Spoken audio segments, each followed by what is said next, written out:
Hey everyone, it's Kate, and we're celebrating our 5th anniversary today. And we love to party around here, if you mean sew and give back to the community.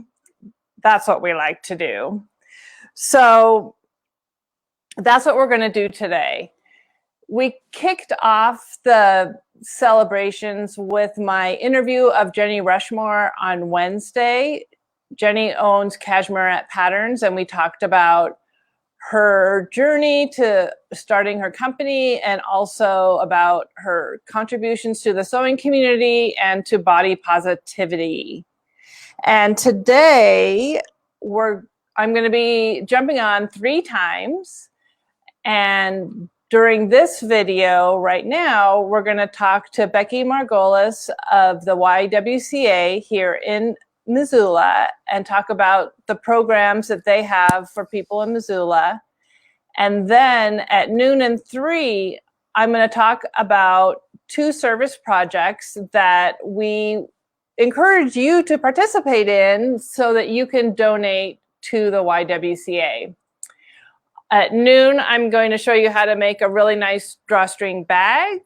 And at 3, I'm going to show you how to make a pillowcase. And Becky and I will talk about how those will help her clients during the interview.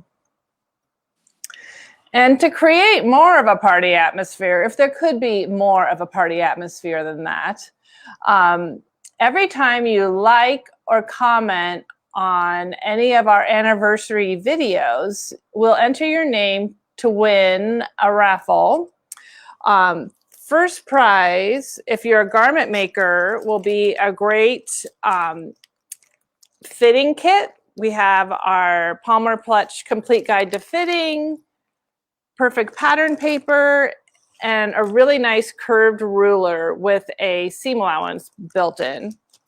And if you're more into quilting, we have a kit for our dogs and sweaters quilt, which is a really nice kit. For second prize, it'll be a $20 gift card to the Confident Stitch.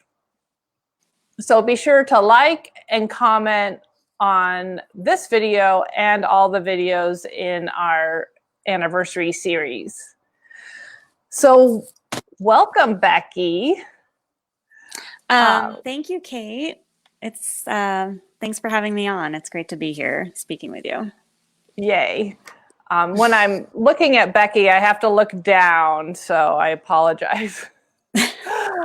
So tell us, what's the mission of the YWCA?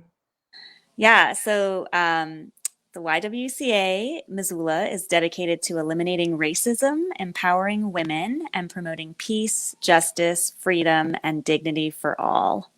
Wow. So it's a big mission. Yeah. So tell me some of the programs that you have that move you toward that mission. Yeah, so we have several different programs at the YWCA here in Missoula. I would say 2 of our more well-known programs are our domestic violence program and then also our housing program for homeless families. And I'll get into that in a second, just sort of explaining what we do. But basically, I mean, to kind of connect back to our mission of ending racism and empowering women, we know that domestic violence and family homelessness are issues that disproportionately impact women and also people of color. And, there's many factors that contribute to homelessness and domestic violence, but systemic racism is kind of at the root of both of those. And so we just sort of keep that in mind as we address these issues and provide services. And yeah, so just to get a little bit more specifics with those, we provide emergency housing for families that are experiencing homelessness, as well as some longer term housing and rent assistance. And then we also have a domestic violence shelter for adults and children that are fleeing unsafe situations, abusive situations. Yeah. We also operate a 24/7 crisis line, and then also support groups, counseling, services for children who have witnessed violence in their homes, and just other kind of resources for survivors to get connected to places in the community and get back on their feet. We also have a program that's called Planet Kids. It's a supervised visitation program for children who have parents that are separated and when there's been domestic violence in the home. So it's just to keep kids safe and foster positive relationships with their parents. Then we also have a program called GUTS, Girls Using Their Strengths, and it's an after-school and summer program for girls and gender diverse youth, just providing mentorship and support for those kids to identify strengths, set goals, give back to the community. And we have one more program. Yeah. It's a racial justice initiative, which kind of works with all of our programs, but basically also involves some community outreach and education around racial justice issues in the Missoula community. And then especially looking at like how those issues intersect with our other programs, like I spoke earlier with housing and domestic violence. So It's a lot. Yeah. Yeah, that is a lot. So how does the YWCA partner with other nonprofit organizations and governmental agencies? Yeah, we have a lot of different partnerships with numerous agencies and other nonprofits. I would say maybe just a couple notable partnerships. So we are part of, and we're actually an entry point for what's called the Missoula Coordinated Entry System, which is basically like a community-wide effort and system here in Missoula to address homelessness and provide resources and housing for those who are most vulnerable, just kind of streamlining those services and improving access to those services. So we're part of that. We also have collaborated with Family Promise of the Missoula Interfaith Collaborative to build and soon operate a new family housing center inside our new building, which is called the Meadowlark. It'll be open next year. And one part of that building will be an emergency housing program for homeless families where they can go right away if they need housing. Oh, that's great. Yeah, and I can talk more about that too later. And then we also partner with numerous organizations here in Missoula in like a coordinated community response to domestic and sexual violence. There's a number of government and nonprofit organizations that collaborate on that. Someone's commenting, YWCA, you guys rock. Thank you for the awesome services you provide. Yay! Thank you. So how will the bags and pillowcases help your clients, especially the ones who need emergency housing? Yeah, so this is like a really awesome project that will be, I think, really impactful for the participants in our programs. You know, most of them come into the programs with little or nothing of their own, and like having a pillowcase that they can pick out when they come to shelter and keep in their room and kind of have it be theirs, I think is really meaningful. And, you know, similar, the drawstring bags, I think they'll provide just a really nice and respectable kind of option for people to transport their personal items. Like I said, often they don't have anything with them, or they might just have have to have carry their stuff in a garbage bag. Right. You know, sometimes people are fleeing domestic violence situations in the middle of the night and they don't have time to pack a suitcase. And so this is, I think will just be a really nice kind of dignified option that we can give to people. And I think also just also knowing, like being able to give somebody a handmade item like a pillowcase or a drawstring bag is impactful too. Just knowing that somebody handmade this item for you, and it was, there was care and thought that went into it. That's I think just makes a Yay. difference. That's exactly why we want to make them. So can you give me an example of a family who has used your programs? What was going on for them when they got connected to your services, and then what happened after the YWCA helped them? Yeah. So a story that I have heard recently is a family was two grandparents who were raising their 5 grandkids. Had sort of unexpectedly had gotten custody of the children, and then around the same time, we're also experiencing unexpected health issues. And so those kind of factors combined, just and loss of employment due to the health issues meant that they faced an eviction.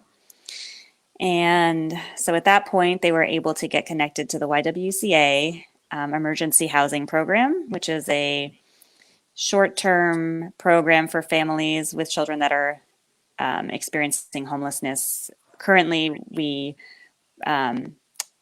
pay for those families to stay in a motel. However, once our new building opens next year, we'll be able to house the families on site in the new building, which is very exciting.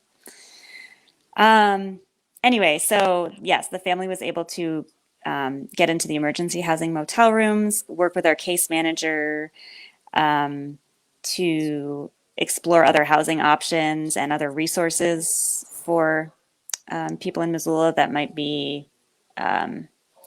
just having housing instability. And we're actually able to then receive rental and deposit assistance through another program that we have, and move into their own home, which could house their large family. And yeah, they're stably housed there today.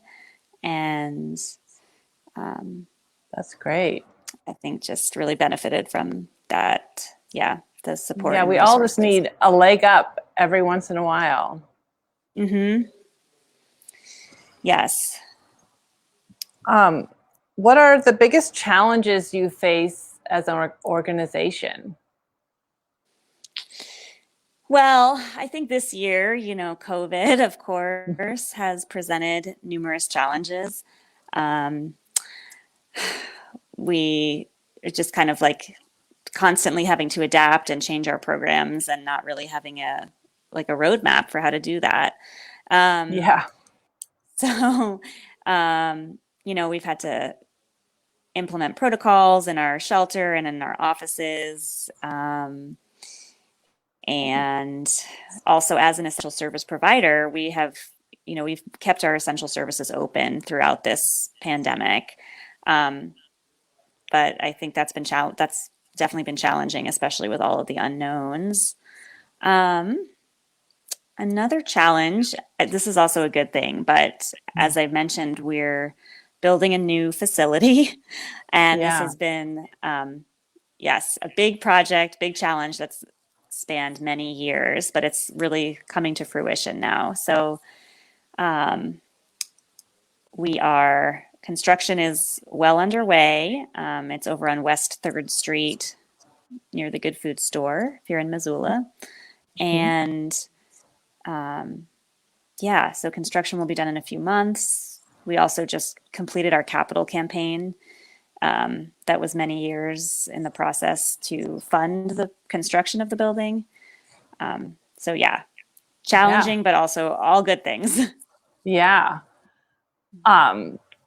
Linda says, one really dynamic YWCA director and programs. Yay. Lots of love for the Y. Indeed. Yes. Yeah, we really appreciate it. I think even through all these challenges and big projects that we've had going on, what's really stood out to me is just how committed and generous this community is with efforts like this one that you're putting on through the Confident Stitch and just all the masks that people have donated and Oh, yeah. donations that people have brought in and continue to bring in. It's really incredible. There's Yeah. so much support in this community for not just our organization, but for the folks that we're serving. And So really what else great to can be part of. people do to support the YWCA? I would say first thing would be they can get connected with us on social media and also on our website. We have a monthly newsletter that goes out that you can sign up for, and that's just a good way to kind of stay updated on what's going on. We do have some volunteer opportunities, but they're somewhat limited at this time due to COVID. And right. we will have more opportunities in the new building. But I would say if you're interested in volunteering, you can always call our office and just find out what's available. And then I don't know if everybody knows this, but the YWCA owns 2 thrift stores here in Missoula, Secret Seconds thrift stores. And those thrift stores actually fund, or they generate 40% of our organization's budget. They're a huge support. Wow. Yeah. So you can always shop at Secret Seconds. That's a great way, or donate your used items there. Yeah. Or you can also make a financial contribution to the Y on our website. Awesome. Yeah. Well, thanks, Becky. Is there anything else you'd like to add for our audience? I don't think so. I really appreciate all of you for being part of this and for all your support. I think this is a really incredible, awesome project that you guys are doing, and I appreciate you. Thank you. Well, we appreciate you and the work that you do every single day. Thank you. So I want to remind everyone about liking and commenting, and so that you can get entered into the raffle. And if you can deliver your pillowcase and or drawstring bag to the Confident Stitch by November 21st, we'll wash it and get it ready for donation and take them all down to the Y sometime during that next week. And if you don't live in Missoula, I'm sure you have a YWCA near where you live, and you can sew along with me this afternoon and donate your drawstring bag and pillowcase to the YWCA where you live. So thanks for watching, everyone, and I will see you at noon Mountain Time, which is in just a couple hours, and we'll make the bag. Bye-bye.